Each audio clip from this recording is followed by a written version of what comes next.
Marie et à Georges pour la suite. Donc ça s'est poursuivi avec Georges et Marie, qui sont agents au collège, qui étaient agents au collège de Metz. Et des amis. Et donc des collègues et des amis de Jackie et de Carmen.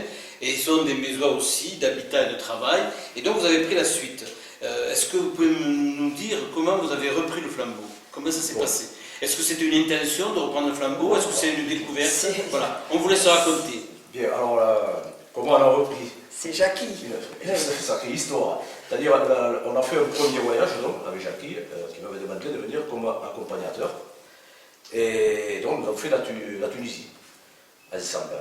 Et c'est vrai qu'un voyage comme ça, quand tu en as fait un, après, quand tu mets le pied dedans, quand on voit ce qu'on apporte aux enfants, et surtout ça nous apporte à nous, parce que c'est des leçons de vie, d'être entouré d'enfants.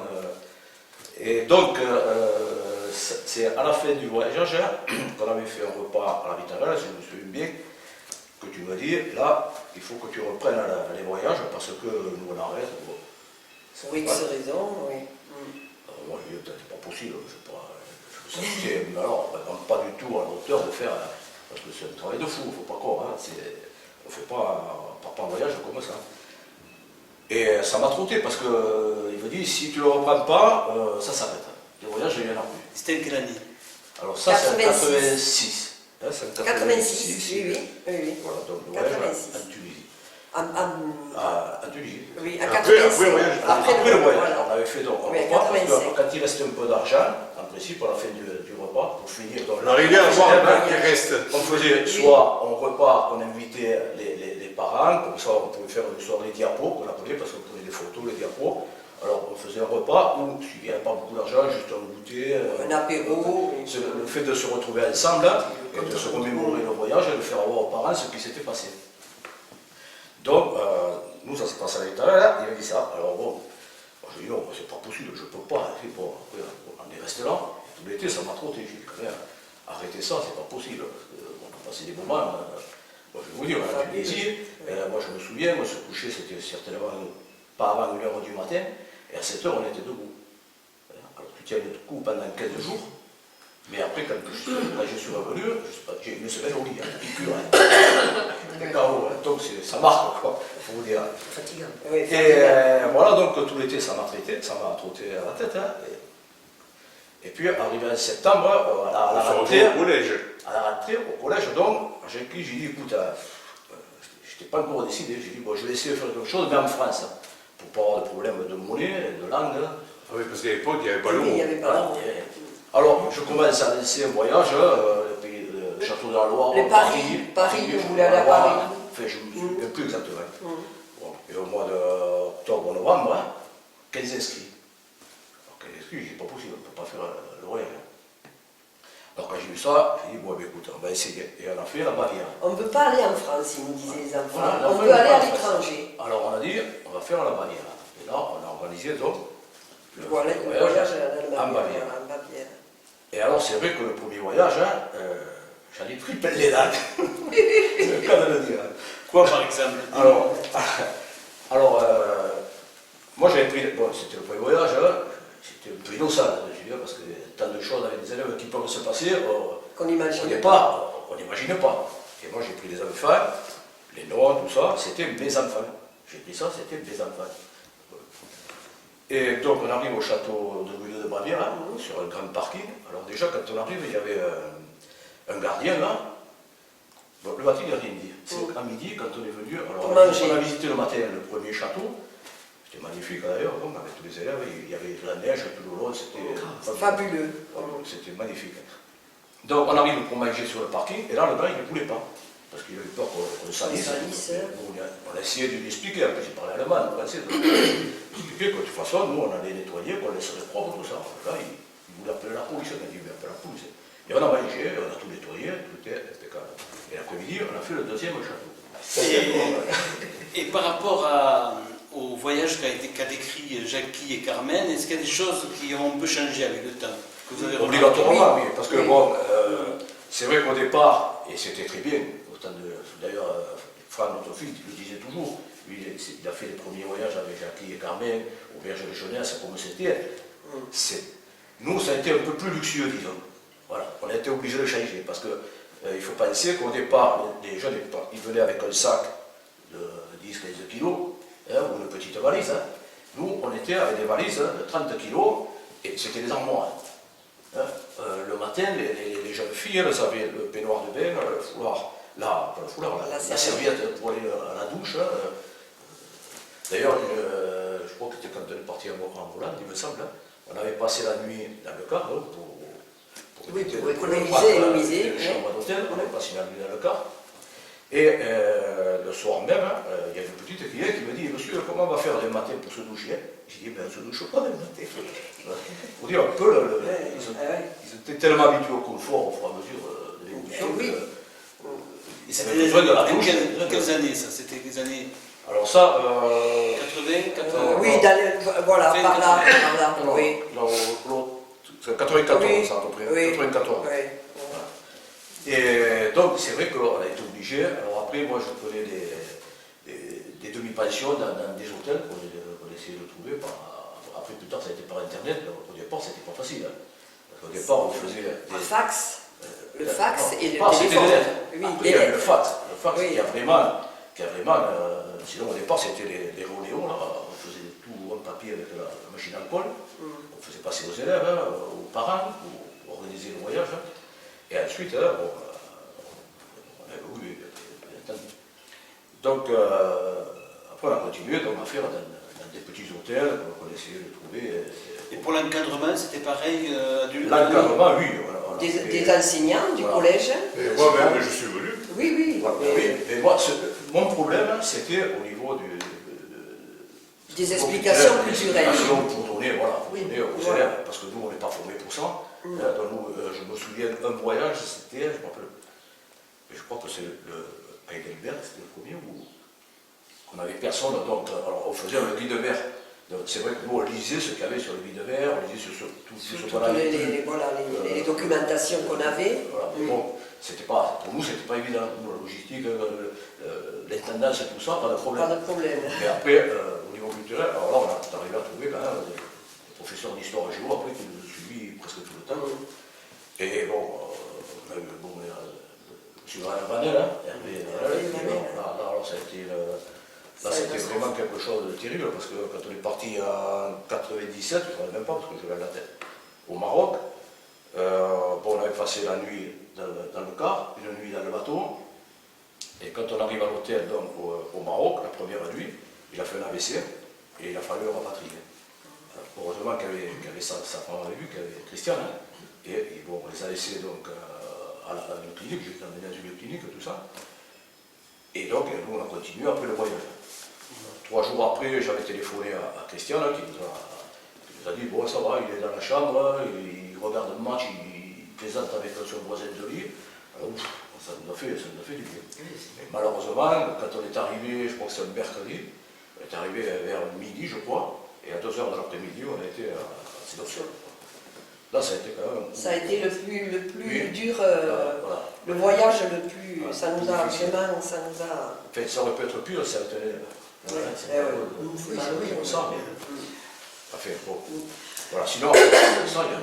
Voilà, on va demander à Marie de nous raconter une histoire particulièrement agréable. Qu'est-ce qui était particulièrement agréé par rapport au voyage dont on parle maintenant? Oh, ben moi, les voyages, c'était super, franchement, au point de vue culturel, l'ambiance avec les enfants. Parce que maintenant, lorsque je promène ou que je vais en ville, je revois tous ces enfants qui sont devenus des parents, des adultes, qui ont des enfants, et me disent, vous vous rappelez tel jour, tel voyage. Vraiment, on voit que tous, mais on n'a aucun retour négatif. On n'a vraiment que du positif dans ces voyages.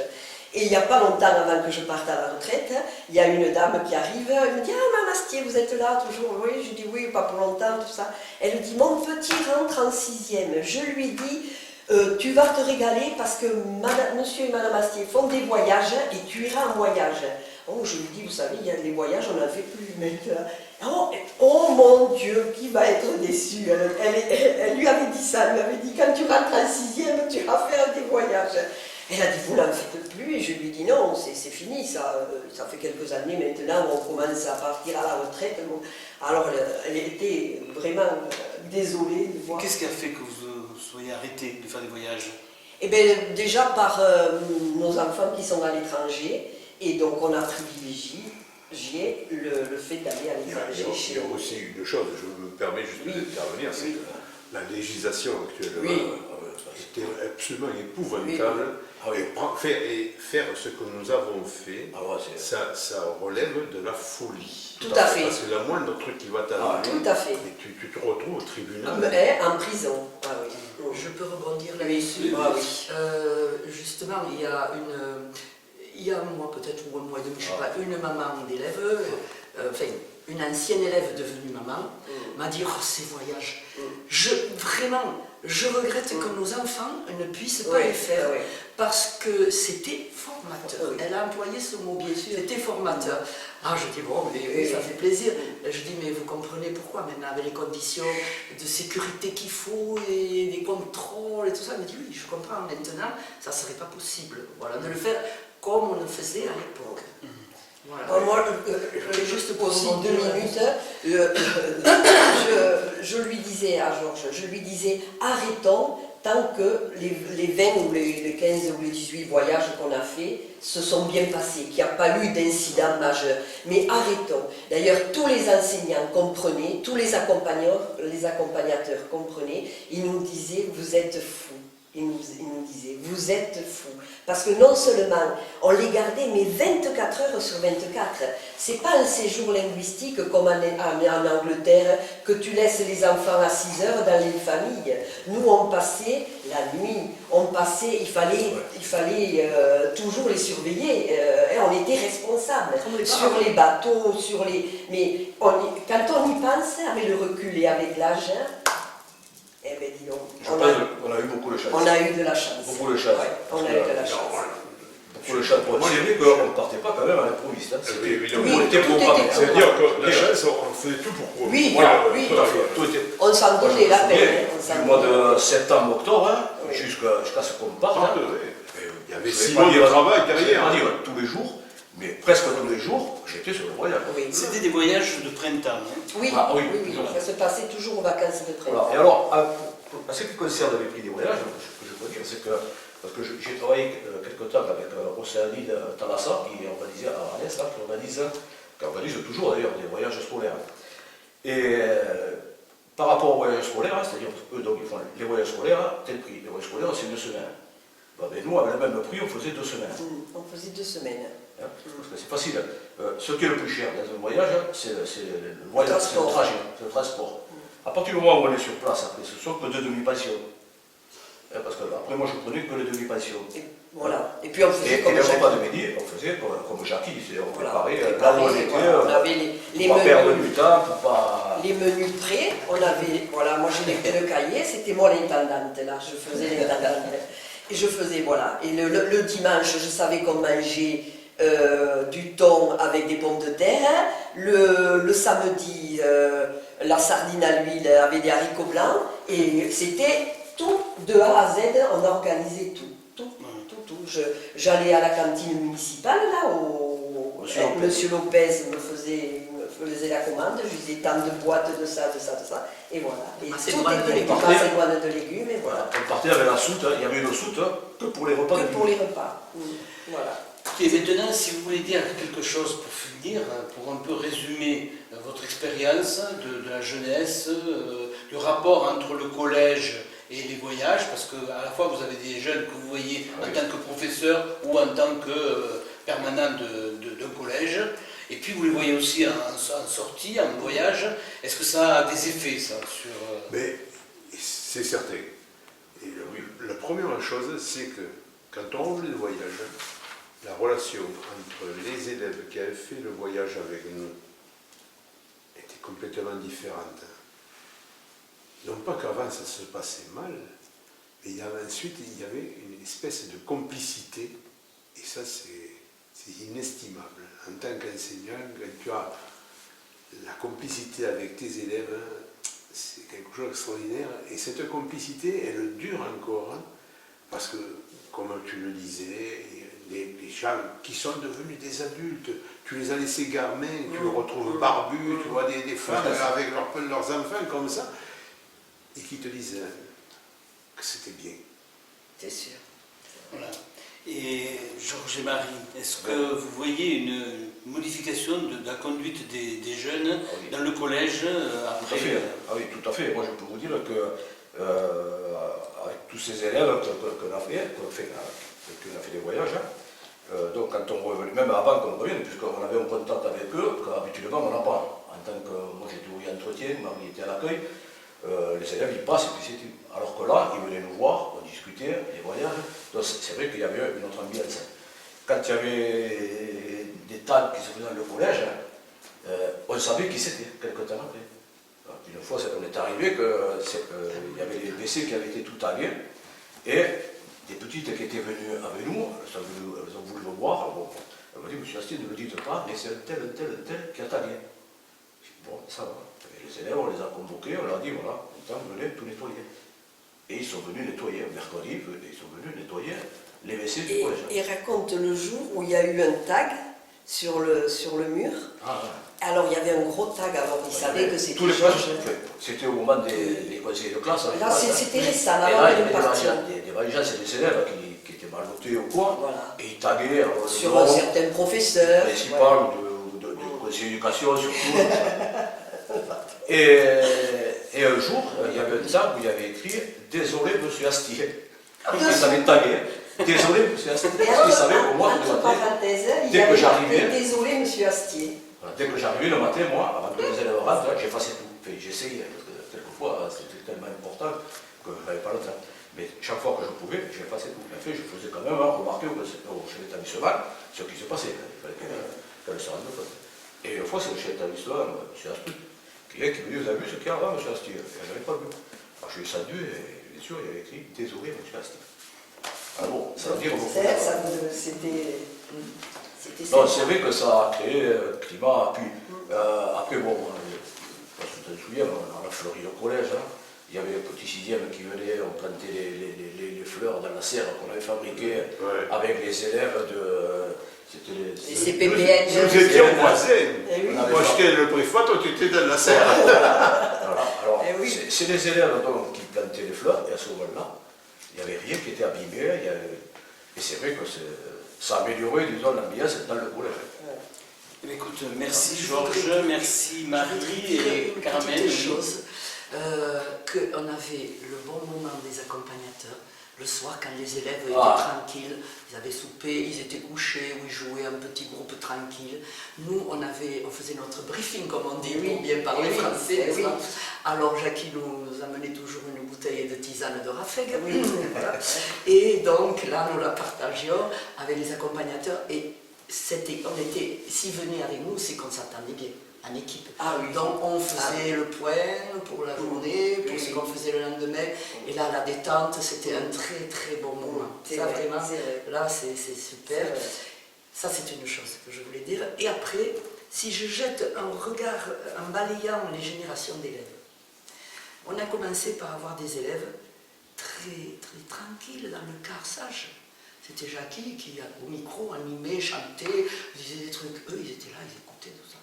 Après, on a eu des élèves qui, il y a certains jouaient la guitare, ils allaient au micro, ils chantaient, ils faisaient l'animation. Entre eux, nous, on participait, tout ça très bien. Après, on a eu la génération, des trucs dans les oreilles, chacun son truc tout seul. Et nous, on se retrouvait là, et chacun, les élèves s'enfermaient dans leur... voilà. Et c'était presque la fin de nos voyages, là, comme ça. Tu vois? C'était les générations, tout à un fait. comportement différent. Mais tous étaient tous très gentils, et voilà, ça, c'était en dehors de leur gentillesse, et c'était un comportement dû à la société du moment. Merci Carmen. Jackie, merci. Voilà. Plaisir. Pour rebondir là. On peut toujours, Je sais pas. Non, parce que justement, par rapport à ce que... Ah ça, je l'ai dit. Oui. Alors, pour moi, le pire, ça a été le début du téléphone portable. Oui. Parce que, imagine, et ça nous est arrivé, un élève qui a... Parce que, en principe, on essayait de prendre, on a eu un médecin, on a eu des infirmières. Quand on n'avait pas de médecin et d'infirmière, on n'avait pas de malade. Dès qu'on avait eu des infirmières infirmière ou médecin, il y avait des malades tous les soirs. C'est vrai. Bon. Et donc, et voilà que je ne me souviens pas qui c'est, qui avait eu un petit quelque chose, quoi. Et un élève, le portable, avait téléphoné à ses parents en disant un tel est malade. Alors je ne vous dis pas, mais les parents de ce un tel, le souci qu'ils se sont fait. Alors c'est pour ça qu'après les prochains voyages, je leur demandais pas de téléphone portable. Parce que nous, chaque semaine, on essayait toujours d'envoyer des nouvelles à un parent d'élève Téléphoner régulièrement. qui allait l'afficher au marché et à la mairie, Oui, ou au collège. pour que les parents, et au collège aussi, c'est arrivé, pour que les parents puissent avoir des nouvelles. Et pour éviter, parce que là, c'est... Oh oui, nous, on a vu l'évolution, nous aussi, hein, vraiment, C'était- vraiment. C'est pour ça qu'il nous a fallu changer un peu le mode. Oui, bien sûr, mais il faut évoluer. Avec Thalassa, les hôtels et tout ça, il nous a fallu, parce que sinon. Et puis même les parents nous auraient dit, mais comment vous faites coucher les enfants sur une table ou par terre, Ou ça n'aurait dehors. pas passé, Ou ou dehors, ou dans le bus, dans le couloir. ou dans le bus, ça. Personne ne nous aurait fait ça. Donc il nous a fallu nous adapter au siècle. Oui, obligé. Bien, écoutez, merci.